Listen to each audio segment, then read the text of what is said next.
अपने पुष्टि मार्ग का जो हार्द है, हमारे पुष्टि मार्ग के जो मूल सिद्धांत है, वो वेणुगीत में ही है। अक्षणवताम न फलम, अक्षणवताम, बोलिए आगे आप सबको शायद याद भी है। अक्षणवताम फलमिदं न फलम विदामः। और आपके यहाँ तो वेणुगीत की कथा भी हो चुकी है बड़े विद्वान शास्त्री जियों के द्वारा।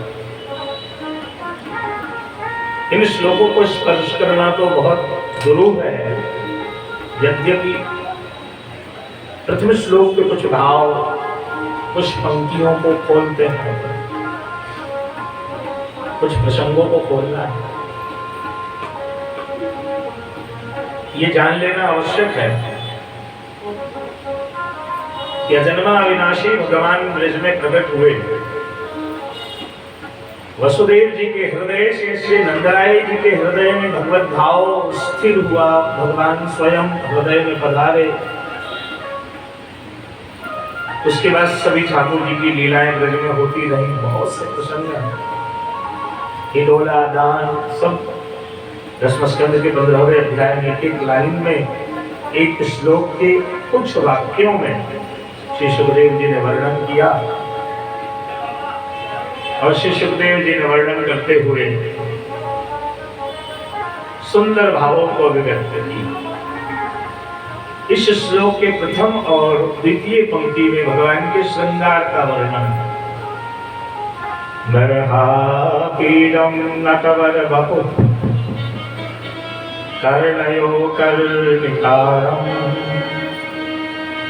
बिभ्रद्वासः कनककपिशम् वैजयन्ती क्षमालाम् रन्ध्राणवेणो अगरसुधया पूरयन् गोपवृन्दैः वृन्दारण्यं स्वपदरमणम्। बस यहीं से अपन उठाएंगे इस श्लोक को, यहीं से इसकी लाइनें खुलती भी हैं। रंध्राण वेणु, वेणु मुरली और बांसुरी, तीनों में भेद है, लीला भेद है। वेणु के 7 छिद्र हैं वेणु जी के। प्रथम छिद्र से श्री स्वामिनी जी को रसपान, द्वितीय छिद्र से श्री चंद्रावली जी को रसपान, तृतीय छिद्र से श्री सहचरी जी को, चौथे से श्री यमुना जी को, 5वें से ब्रजजनों को, वेणु के 6ठे छिद्र से ब्रज के पशु पक्षियों को, और वेणु के 7वें छिद्र से श्री यमुना जी के जलचरों को। ये सब प्रभु के अंग रूप हैं। भगवान का द्रव्यभूत स्वरूप श्री यमुना जी का, और ठाकुर जी का जो घनीभूत स्वरूप है वो श्री गिरिराज जी का। स्वामी जी का जो संपूर्ण श्रीअंग है वो पूरी ब्रजभूमि है, और श्रीअंग में जो हृदय प्रदेश है वो हृदय प्रदेश श्री गिरिराज जी है। इसलिए गिरिराज जी की कंदराओं में ही रसमयी लीला प्रभु संपन्न करते हैं। गिरिराज जी का जो स्वरूप है वो श्री स्वामी जी के हृदय का स्वरूप है। दंत क्षत और नक्षत्र की लीला जो है यहीं से प्रारंभ होती है, हृदय से। ये सब रसमार्ग के सुंदर सुंदर शब्द हैं। तो श्री गिरिराज जी की कंदराएं हैं, लेकिन यहाँ जो शुरुआत है वो कैसे है, कौन इन क्रीड़ाओं को कर रहा है? तो स्वपद रमणम। अब गायत्री मंत्र बोलेंगे तो भूर्भुवः स्वः। श्री महाप्रभु जी का एक ग्रंथ है भगवत पीठिका। आदि भौतिक ब्रह्म, आध्यात्मिक ब्रह्म और आधिदैविक ब्रह्म। जो आधिदैविक ब्रह्म है वो श्री कृष्ण है। तो भूर, भुव और स्व। आदि भौतिक ब्रह्म भूर, आध्यात्मिक ब्रह्म भुव और फिर स्व। तो यहाँ क्या संकेत दिया है ठाकुर सुखदेव जी ने? यहाँ स्व का अर्थ अपने चरणारविंद नहीं है, स्वपद नहीं है। यहाँ स्व का अर्थ है वो ब्रह्म रसरूप ब्रह्म, स्वपद रमणम गोपीनाम हृदय प्राविशाद। वो ब्रह्म रसरूप ब्रह्म, कौन सा ब्रह्म? केवल रसमयी ब्रह्म, जहां अविद्या निषाद ही व्यापत, सुख सत्संग लपटाए, मधुप मन चलो वहां उड़ जाए, श्री वल्लभ के दास कमलगन भजनानंद रस पाए। वो जो भजनानंदी स्वरूप है, रसरूप है, वो रसरूप ब्रह्म जो है गोपियों के हृदय में स्वपद, पद का अर्थ चरण नहीं है, पद का अर्थ है प्रेम के चरण, प्रेम की अवस्थाएं। प्रेम की कौन कौन सी अवस्थाएं हैं? तो प्रेम के 10 लक्षण हैं और प्रेम की 4 अवस्थाएं हैं। तद विचारावस्था, तदाकारता, तद्रम्यता और तदेक। तो गोपियों के भीतर जो प्रेम का प्रादुर्भाव हुआ है, या हमारे और आपके भीतर जो प्रेम का प्रादुर्भाव हुआ, ये कैसे प्रादुर्भूत हुआ प्रेम? स्वपद रमणम, स्वयं श्री ठाकुर जी ही जो प्रेम हरि को रूप है, त्यों हरि प्रेम को रूप। वही प्रेम भक्ति भी है। इसीलिए पहले दिन क्या बात हुई थी? भक्ति ही प्रेम है और प्रेम ही कृष्ण है, प्रेम ही कृष्ण है। और जहां जहां भक्ति है वहां वहां कृष्ण है। थोड़ा कठिन विषय है, बस सुन लीजिए। समझने के लिए घर पे चिंतन करिएगा तो बातें सब समझ में भी आ जाएगी। तो स्व मतलब वो रसरूप ब्रह्म प्रेम के भिन्न भिन्न अवस्थाओं के रूप में हमारे हृदय में प्रवेश करके प्राविशद गीत कीर्ति ही। गीत कीर्ति ही का अर्थ क्या? तो हम बालकों को क्या कहते हैं? जय जय। ठाकुर जी को भी क्या कहते हैं? आओ जय कृपानाथ महाराजाधिराज। और बालकों को अपन जय जय क्यों कहते हैं? बालकों को जय जय इसलिए कहते हैं कि हम तो सांसारिक जीव हैं, हम आपसे पीछे भले भागे, हम आपसे भले दूर होएं, फिर भी आप कृपा करके जबरदस्ती हमें पकड़ करके और हमारा उद्धार करना, हम पे तो भी कृपा करना, हमें विमुख न होने देना। और जब हमारा आप उद्धार करें तब भूतल पे आपका जय जयकार हो, इसलिए हम जय जय बोलते हैं। इसीलिए ठाकुर जी को भी जय जय बोलते हैं। गोपियां चाहे लाख छिटक लें, ठाकुर जी ने छिटकने दिया। कभी औत्थानिक लीला कर दी तो कभी कोई लीला। आप देखो ना, पूतना के बाद ब्रजवासी बेचारे शांति नहीं रहे। 3 महीना हुआ कि सक्तासुर आया, 1 साल में तृणावृत आया। ठाकुर जी को हम शेड्यूल में चले, शांति से चले, ये कभी पसंद नहीं। ठाकुर जी हर थोड़े दिन में घर में भी कुछ ना कुछ उठापटक करते रहते हैं। क्यों उठापटक करते हैं ठाकुर जी? इसलिए उठापटक करते हैं ताकि बार बार संसार में धोखा खा करके हम चरणारविंद का आश्रय करें। अब बेटे ने अपमान किया तो किसके पास जाएंगे? एक वही तो है। बहू ने कुछ बोल दिया, किसके पास जाएंगे? फिर तो उसी के पास जाएंगे। तो कुछ न कुछ प्रभु जो है घर में थोड़े थोड़े दिनों में, जैसे ही हम शेड्यूल में आते हैं कि हाँ सब बढ़िया चल रहा है, बढ़िया चल रहा है, बढ़िया चल रहा है, जैसे ही संसार में रचने बसने लगते हैं, तुरंत ठाकुर जी एक पटाखा फोड़ देते हैं।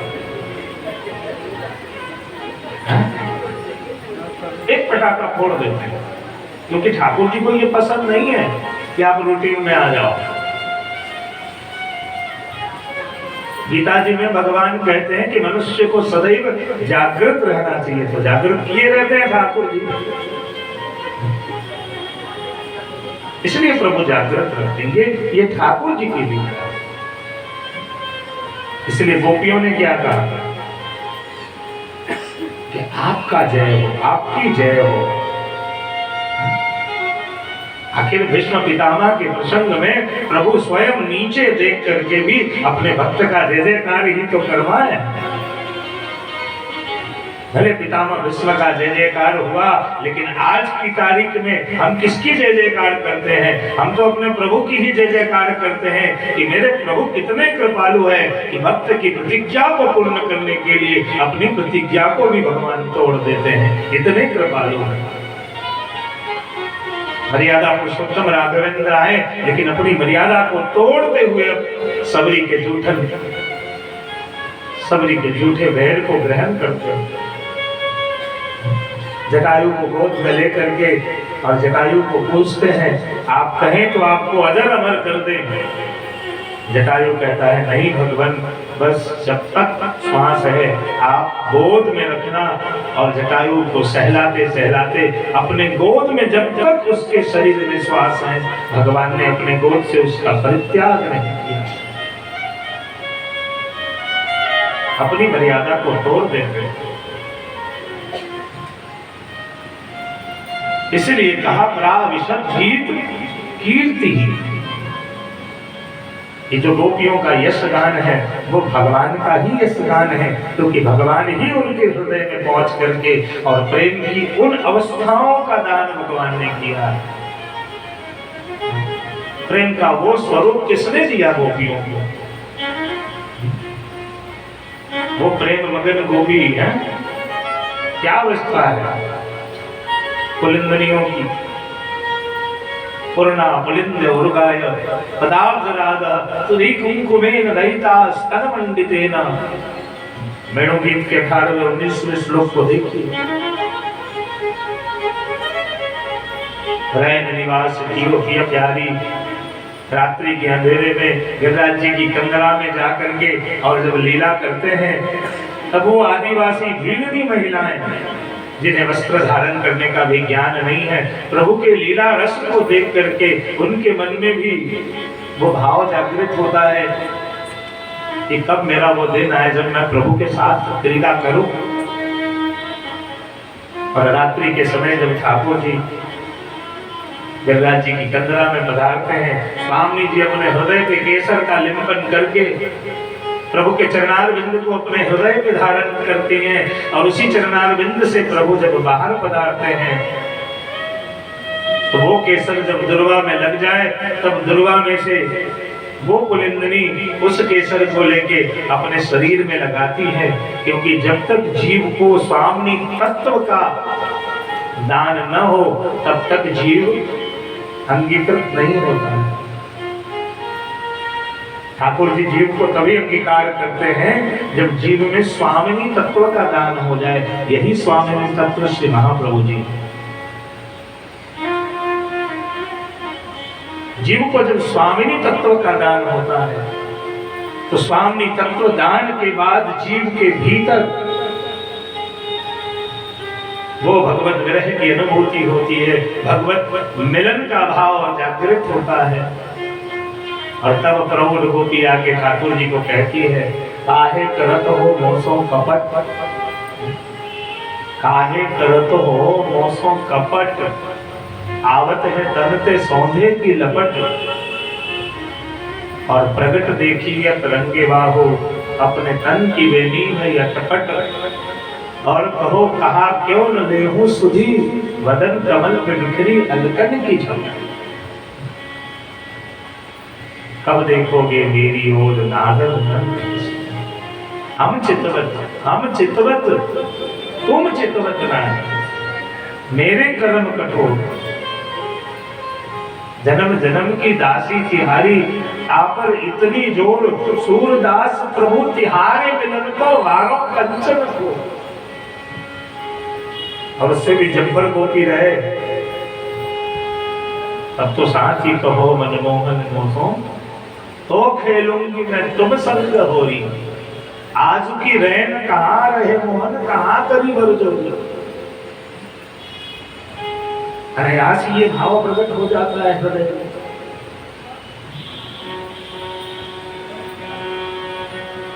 तो उन गोपियों के ऊपर भी कृपा हुई ठाकुर जी, कुलिंदनियों का भी उद्धार हुआ। तो मूल जो रसमयी लीला है, इस लीला का दान जो है वेणुगीत से प्रारंभ होता है। और वेणुगीत से प्रारंभ होते होते जब प्रभु ने जीवात्मा के सभी अविद्याओं को नष्ट कर दिए, अपना मार्ग सन्यासियों का मार्ग नहीं है, नाग दमन लीला में प्रभु ने दमन किया है, इंद्रियों को वश में किया है, नष्ट नहीं किया है। दमन करने का अर्थ है कि भगवत सेवा में लगाया है मन बुद्धि चित्त को, और मन बुद्धि चित्त को भगवत सेवा में लगाने के बाद कात्यायनी व्रत है। यहाँ भी कात्यायनी व्रत में वो जो आपने कथा देखी होगी कि भगवान सभी बच्चों को लेकर जाते हैं, वो कोई और बच्चा नहीं है।